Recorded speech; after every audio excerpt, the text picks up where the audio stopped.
Hai, shalom semua teman-teman.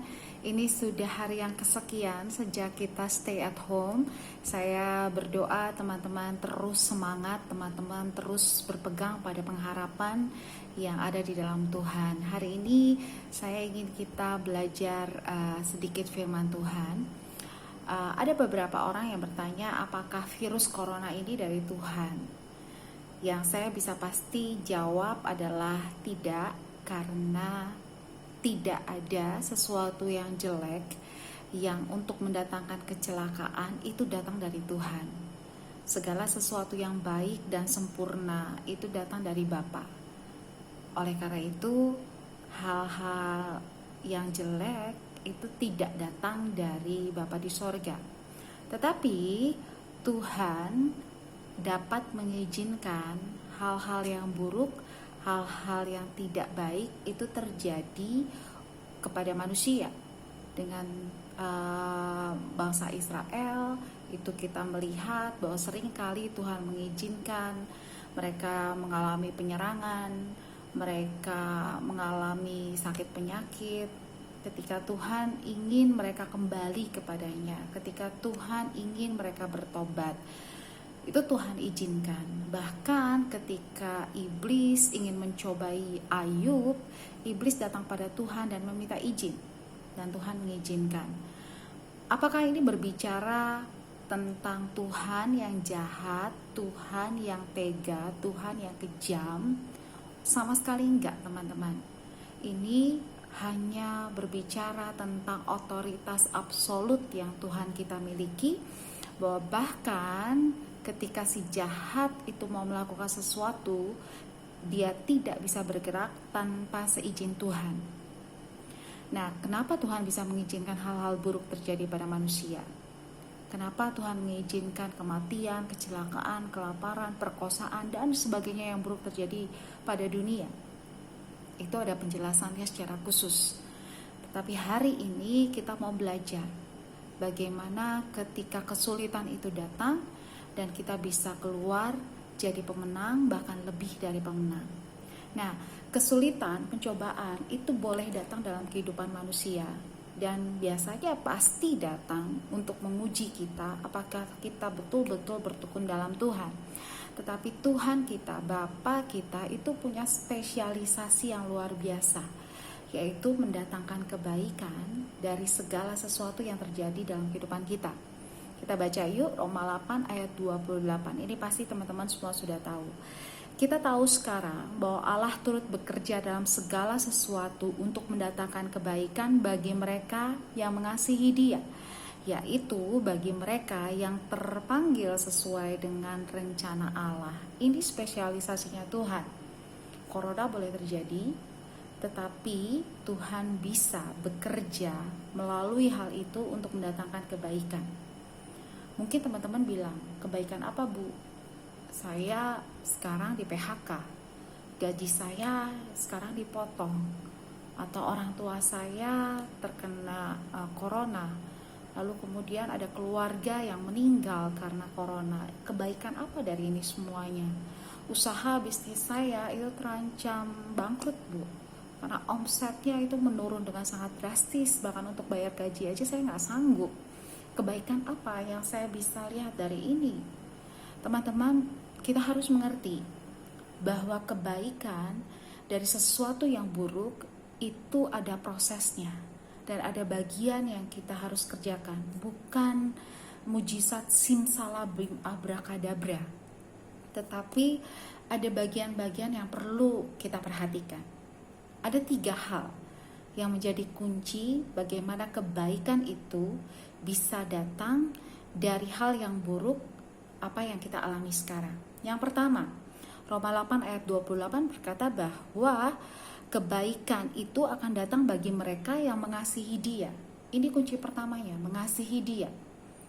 Nah, teman-teman, mungkin teman-teman bilang, aku mengasihi Tuhan kok, aku ke gereja, aku doa, aku baca firman Tuhan, aku pelayanan.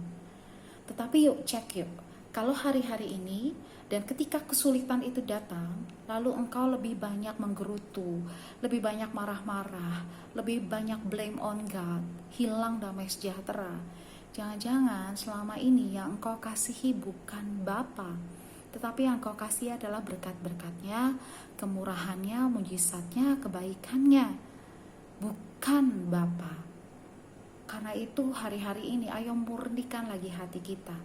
Orang yang mengasihi Bapa dengan sungguh-sungguh, mengasihi Dia dengan sungguh-sungguh, akan selalu percaya bahwa apapun yang terjadi, Allah itu selalu baik dan selalu teramat baik bagiku. Ini kunci yang pertama, mengasihi Dia dengan sungguh-sungguh.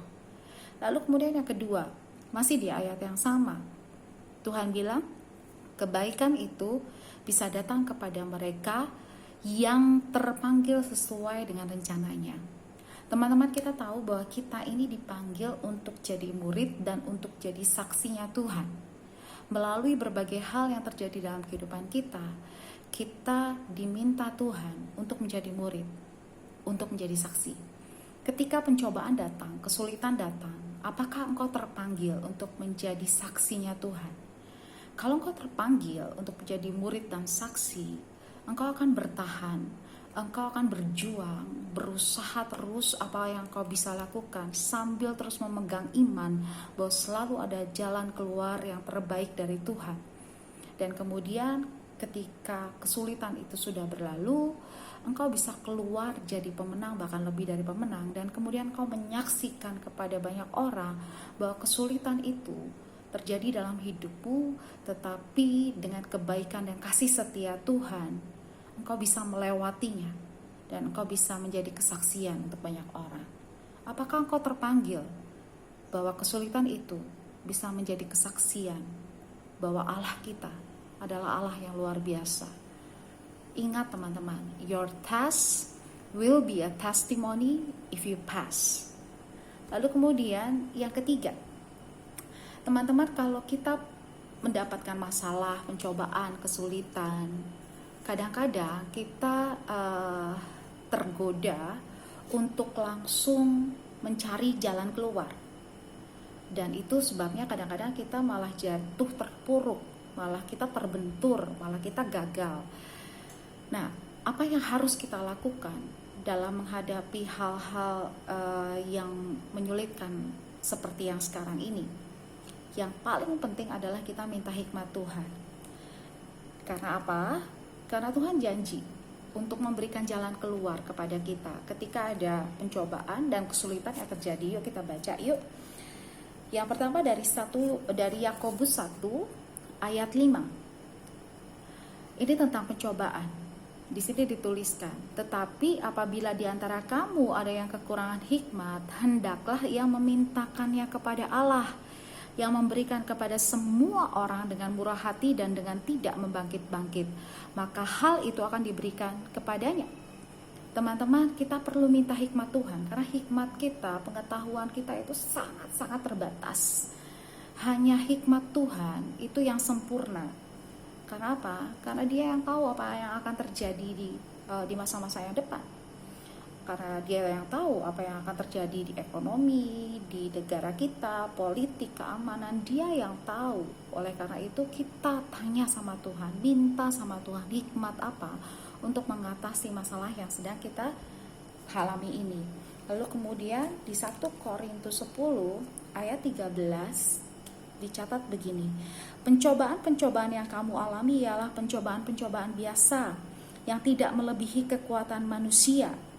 Sebab Allah setia, dan karena itu Ia tidak akan membiarkan kamu dicobai melampaui kekuatanmu. Apapun yang terjadi itu tidak akan melampaui kekuatan kita.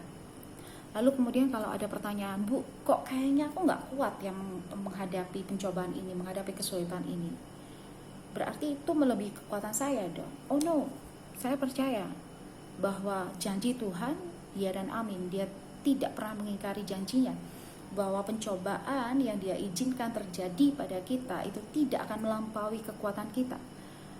Kalau sepertinya kekuatan kita itu sampai batas maksimal, itu berarti itu waktunya kita mengekspand, men-stretch out kekuatan kita, iman kita, supaya kita bisa jadi orang yang lebih kuat.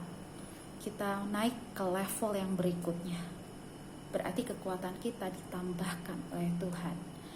Lalu kemudian Tuhan bilang, pada waktu kamu dicobai, Ia akan memberikan kepadamu jalan keluar, sehingga kamu dapat menanggungnya. Ini janji Tuhan, Dia pasti kasih jalan keluar.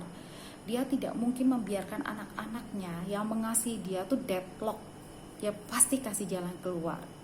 Tetapi masalahnya jalan keluar untuk saudara dan saya itu sifatnya personal, sifatnya pribadi.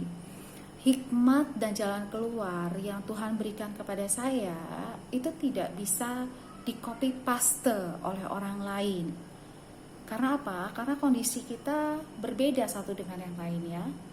Dan yang lebih penting lagi, rancangan Tuhan, rencana Tuhan atas hidup kita berbeda satu dengan yang lainnya. Oleh karena itu, teman-teman, ayo, hari-hari ini yang kita perlukan itu adalah hikmat dari Tuhan yang kita dapatkan secara pribadi. Tuhan itu janji bahwa kalau kita mengetuk, pintu akan dibukakan. Kalau kita meminta, itu pasti diberikan. Kalau kita mencari dengan sungguh-sungguh, itu pasti kita akan dapatkan. Oleh karena itu, ayo sekarang lebih lagi datang pada Tuhan, berdoa pada Tuhan. Kalau engkau bisa dan kau mampu, engkau bisa puasa dan sungguh-sungguh minta hikmat Tuhan, minta jalan keluar Tuhan, supaya kesulitan yang sekarang dialami, atau kedukaan yang sekarang kau alami, atau tekanan yang sekarang kau alami, engkau bisa melihat jalan keluarnya. Kau bisa melihat ada satu rancangan Tuhan yang baik yang akan terjadi padamu. Dan itu hanya bisa kau peroleh dalam hubungan pribadi dengan Tuhan. Saudaraku, hari-hari ini kita belajar bahwa kekristenan itu bukan tentang gereja yang besar, gedung yang hebat, ibadah yang megah, tetapi kekristenan itu tentang berada bersama dengan Tuhan di dalam rumah, dan hadiratnya itu ada di mana kita datang kepada Dia secara pribadi. So, saya percaya ada sesuatu yang baik yang sedang Tuhan kerjakan untuk hidup teman-teman, sehingga teman-teman nanti akan keluar sebagai pemenang dan menyaksikan sesuatu yang besar itu Tuhan sudah kerjakan di dalam hidupmu.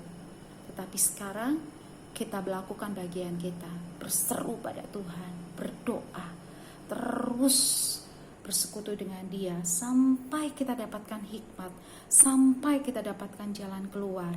Dia pasti akan memberikan. Selamat berjalan dalam pimpinan Tuhan, selamat berjalan dalam hikmat Tuhan. Tetap semangat, maju terus dalam Tuhan. Tuhan Yesus memberkati.